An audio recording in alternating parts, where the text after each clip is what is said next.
रूपी राहे रंग मुमोक्ष जनादावी निज डोळा श्रीरंग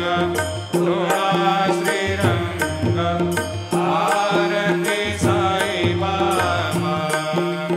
जया मनी जैसा भाव दया तैसा अनुभव दाविसे दया घना ऐसी तुझी माव आरती साई बाबा तुमचे नाम ध्याता हरे संस्कृती व्यथा अगाध तव करणी मार्ग दाविसी अनाथा आरती साई बाबा कलियुगी अवतार सगुण परब्रह्म साचार अवतीर्ण झाला शिव स्वामी दत्त दिगंबर आरती साई बाबा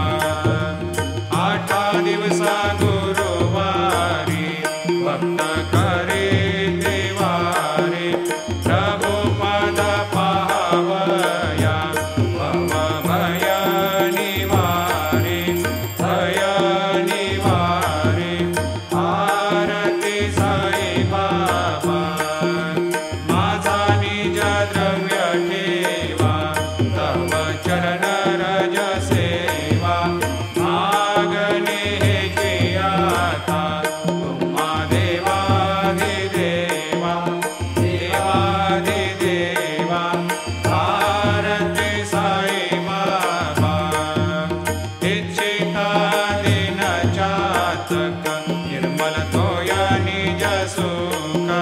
पाजावे माधवाया सांभाळ आपुली भाक आरती साई बाबा सौख्य दातार जीवा चरणार जातडी द्यावा दासा विसावा भक्ता विसावा आरती साई बाबा शिर्डी माझी पंढरपूर साई बाबा रमावर साई बाबा रमावर शुद्ध भक्ती चंद्रभागा भाव पुंडलिक जागा भाव पुंडलिक जागा याहो अवघे जन करो बाबा शिवंदन साईंशी वंदन करो बाबा शिवंदन गणू म्हणे बाबा साई धाम पाव माझे आई धाम पाव माझे आई घालील लोकांगण बंदीन चरण डोळ्यान पाहिन रूप तुझे प्रेमी अलंकेन आनंदी पूजिन भावे वाळीन म्हणे नमः त्वमेव माता पिता त्वमेव बंधु सखा त्वमेव विद्या द्रविणं त्वमेव सर्वं मम देवदेव कायेन वाचा मनसेन्द्रियैर्वा बुद्ध्यात्मना वा प्रकृतिस्वभावा करोमि यद्यत् सकलं परस्मै नारायणाय समर्पयामि अच्युतं केशवं रामनारायणं कृष्णदामोदरं वासुदेवं हरिं केदारं माधवं गोपिकावल्लभं जानकीनायकं रामचन्द्रं भजे हरे राम राम राम हरे हरे हरे कृष्ण कृष्ण कृष्ण हरे हरे श्री गुरुदेव दत्त अनंता तुला ते कसे रे स्तवावे अनंता तुला ते कसे रे नमावे अनंता मुखाचा शिनेशेष गाथा नमस्कार साष्टांग श्री साईनाथा स्मरावे मनी त्वत्पदा नित्य भावे पुरावे तरे भक्तीसाठी स्वभावे तरावे जगातारुणी नमस्कार श्री साईनाथ वसे जो सदा दावया संत लीला दिसे अज्ञ लोकान् परे जो जनाला परे अंतरे ज्ञान कैवल्य दाता नमस्कार साष्टांग श्री साईनाथ वरालाधला जन्म हा मानवाचा नरासार्थका साधनीभूत साचा धरो साई प्रेमा गळाया अहंता नमस्कार साष्टांग श्री साईनाथ धरावे करे सान अल्पज्ञ बाला करावे अमाधन्य चुंबो निगाला मुखे गाल प्रेमे कराग्रास आता नमस्कार श्री साईनाथ सुरादिक ज्यांच्या पदा वंदिताते शुकादिक ज्यांते समानत्व देते प्रयागादि तीर्थे पदे नम्र होता नमस्कार साष्टांग श्री साईनाथ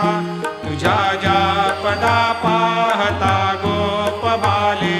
सदा रंगलेचे स्वरूपे मिळाले करी रास क्रीडा सवे कृष्णनाथ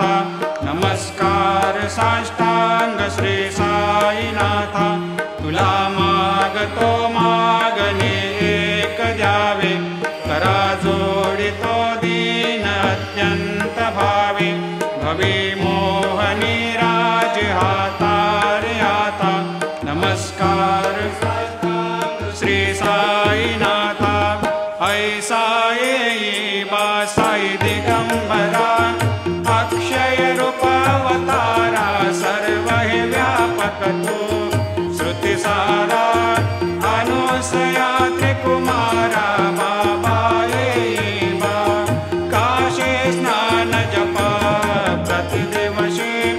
कोल्हापूर भिक्षेशी निर्मल नदी तुंगा जलप्राशी निद्रा माहुर देशे ऐसा येई बा झोळे लोंबतसे वाम करे त्रिशूल डमरो धारे भक्ता वरद सदा सुखकारे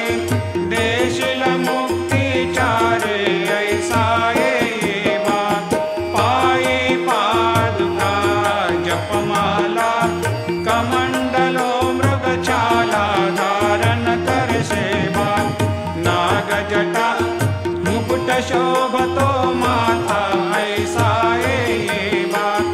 तत्पर तुझाया जे ध्यानी अक्षय त्यांचे सदनी लक्ष्मी वास करे दिन रजनी रक्षसे संकट वारुणी ऐसा येई बा या परिध्यान तुझे गुरुराया दृश्य करी नयनाया पूर्णानंद सुखे काया लाविषि हरि गुणदाया ऐसा येई बा साई दिगंबरा अक्षय रूपावतारा सर्व हि व्यापक तू श्रुति सारा अनुसया त्रिकुमारा बाबा येई बा सदा सस्वरूपं चिदानन्दकन्दं जगत्सम्भवस्थान संहार हेतुं स्वभक्तेच्छया मानुषं दर्शयन्तं नमामीश्वरं सद्गुरुं साईनाथं भवद्वांत विध्वंसमार्तण्डमीड्यं मनोवागतीतं मुनिर्ध्यानगम्यं जगद्व्यापकं निर्मलं निर्गुणत्वां नमामीश्वरं सद्गुरुं साईनाथं भवाम्भोधिमग्नार्दितानां जनानां स्वपादाश्रितानां स्वभक्ते प्रियाणां समुद्धारणार्थं कलौ सम्भवन्तं नमामीश्वरं सद्गुरुं साईनाथं सदा निम्बवृक्षस्य मूलाधि साक्षात् सुधास्राविणं तेक्तमप्यप्रियन्तं तरुं कल्पवृक्षाधिकं साधयन्तं नमामीश्वरं सद्गुरुं साईनाथं सदा कल्पवृक्षस्य तस्याधिमूले भवद्भावबुद्ध्या सपर्यादिसेवां नृणां कुर्वतां भोक्तिमुक्ते प्रदन्तं नमामीश्वरं सद्गुरुं साईनाथम् अनेकाश्रुता तर्क्यलीलाविलासै समावेशकृतेषान् भास्वत्प्रभावम् अहं भावहीनं प्रसन्नात्मभावम् नमामीश्वरं सद्गुरुं साईनाथम् सतां विश्रमाराममेवाभिरामं सदा सज्जनैः सस्तुतं सन्नमद्भिः जनामोददं भक्तभद्रप्रदन्तं नमामीश्वरं सद्गुरुं साईनाथम् अजन्माद्यमेकं परब्रह्म साक्षात् स्वयं सम्भवं राममेवावतीर्णं भवद्दर्शनात् सम्पुनीतप्रभोऽहम् नमामीश्वरं सद्गुरुं साईनाथम् श्रीसाईश कृपानिधेऽखिलनृणां सर्वार्थसिद्धिप्रदा युष्मत्पादरजप्रभावमतुलं धातापि वक्ता क्षमः सद्भक्त्या शरणं कृताञ्जलिपुट सम्प्रापितोऽस्मि प्रभो श्रीमत्साई परेशपादकमलान् न्यान्यच्छरण्यं मम सायिरोपधर रागोत्तमं भक्तकामविबुधद्रुमं प्रभुं माययोपहतचित्तशुद्धये चिन्तयाम्यहमर्निशं मुदा शरत्सुधांशुप्रतिमं प्रकाशं कृपातपत्रं तव साईनाथ त्वदीयपादाब्जसमाश्रितानां स्वच्छायया तापमपाकरोतु उपासनादैवत साईनाथ स्तवैर्मयोपासनिना स्तुतस्त्वं रमेन्मनोन्मे तव पादयुग्मे भृङ्गो यथाब्जे मकरन्दलुब्धा अनेकजन्मार्जितपापसंशयो भवेद्भवत्पादसरोजदर्शनात्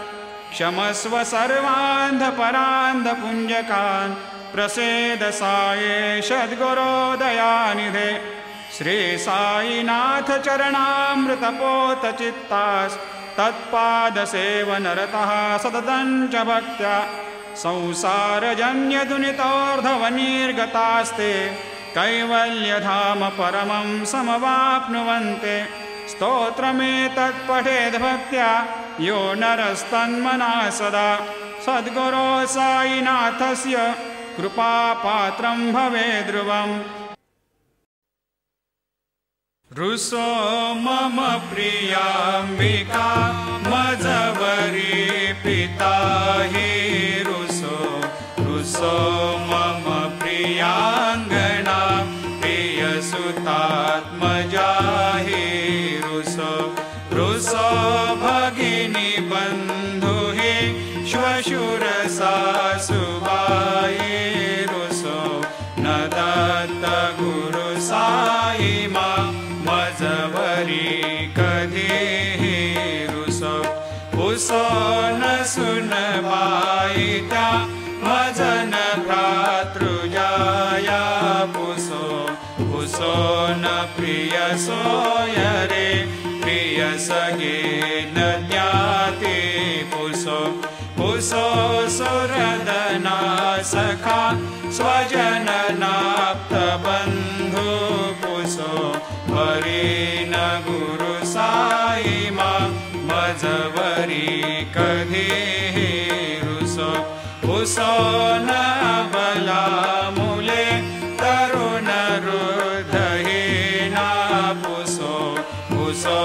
न गुरु धाकुटे मजन थोरसाने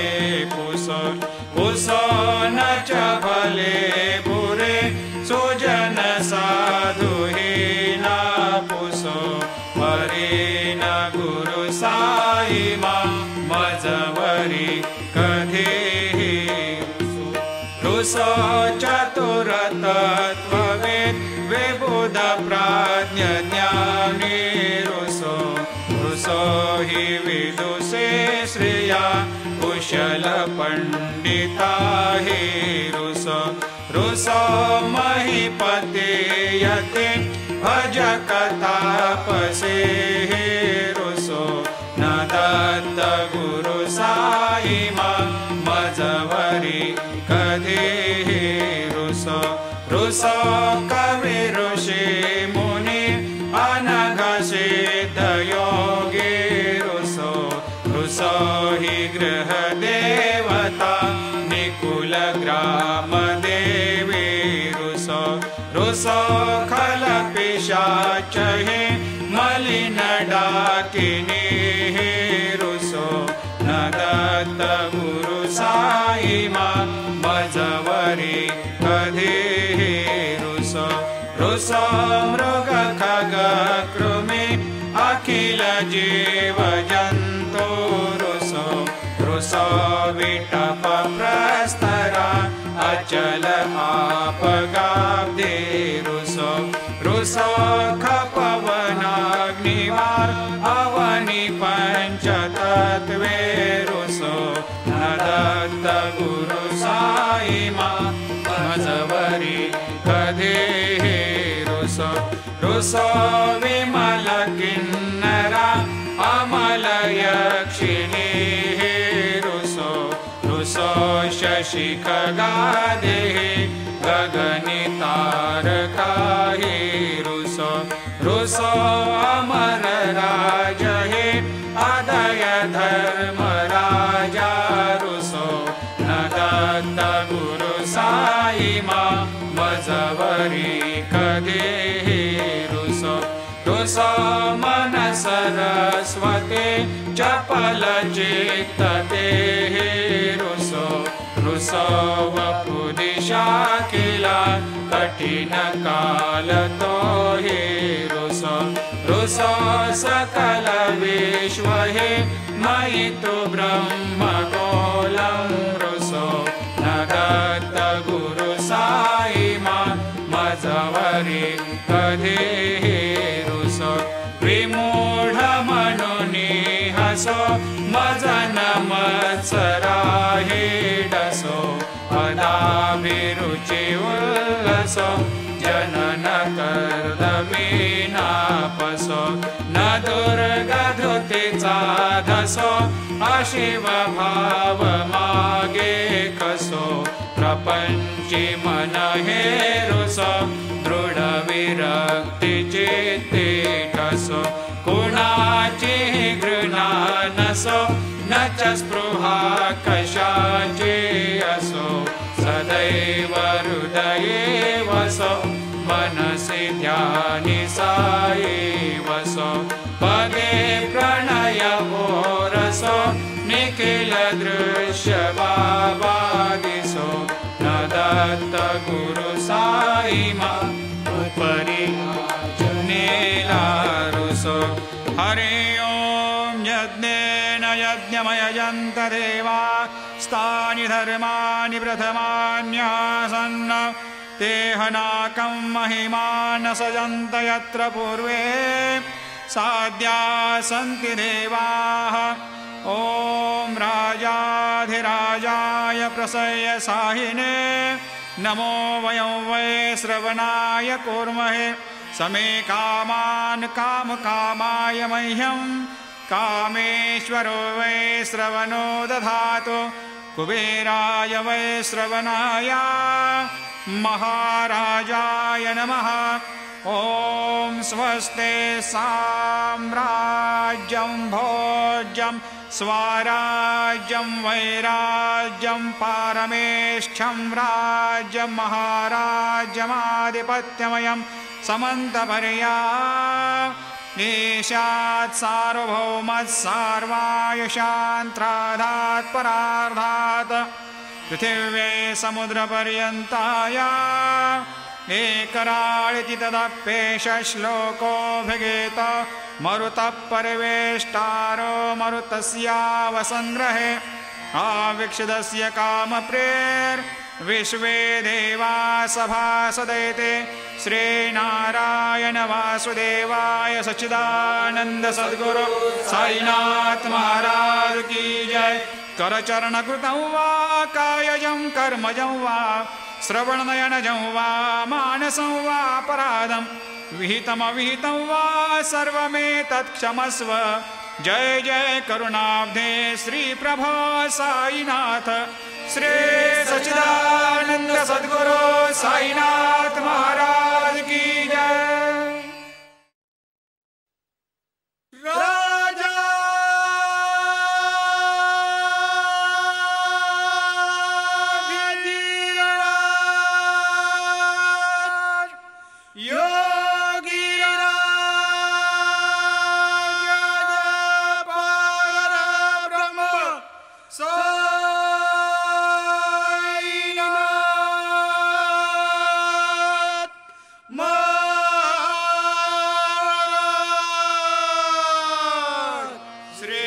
सच्चिदानंद सद्गुरु साईनाथ